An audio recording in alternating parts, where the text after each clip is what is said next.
You know what happened to me with food? So believe it or not, I was almost 200 pounds. I had a psychedelic experience a couple years ago. Ayahuasca? No, it wasn't ayahuasca, just mushrooms. And the first thing that I realized, I was like, what the fuck? Like, I was like, why am I eating all this junk food? That was my first epiphany. It's like, what the fuck am I doing? Almost 200 pounds. Might be hard to believe now. I don't know what that translates into kilos, but 200 pounds, I'm sitting there and I'm like, okay, let me evaluate my relationship with food. And I would begin to, when I got these cravings, to think like, okay, why is this happening? Like, why am I feeling? What is it that I'm feeling? Is it a craving? Is it, I'm caving into my emotions? Or are these just still alibis that I'm giving myself? And as I began to be honest with myself, I realized that food was an addiction and that I didn't treat it with the same respect that I treated other addictions that society considers worse.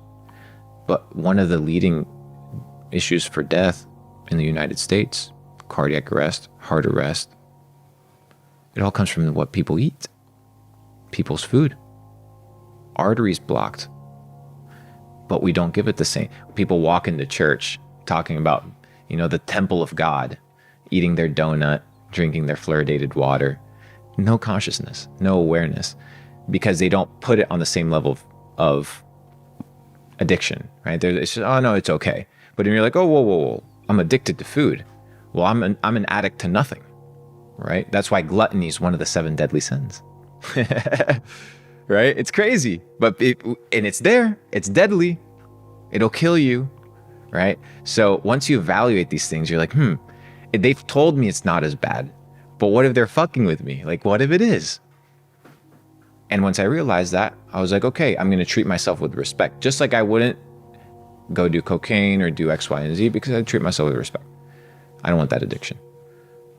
Same thing with food. And once you master that once again, the mindset of it, then it changes. That's the first part. The second part is you never want temptation or addiction to be close to you. So what does your pantry look like? Do you set yourself up for success? What I've told people is make it so hard to lose that it becomes easy to win. So what does your pantry look like? What does your kitchen look like? Right? If it's designed to make you stumble and fall, then you're going to stumble and fall. But if you set yourself up before for success, then you're going to win. If you open up the fridge, all you have is ribeye, grass-fed, right? All you have is your chicken. All you have is your rice. All you have is your broccoli. You don't have your processed garbage. You don't have your sweets. You don't have the candy. You have the food that you know is good for you. You have no choice. You don't think about it. It's just there. And once you begin to make it so hard to lose that it becomes easy to win, then you set yourself up for success.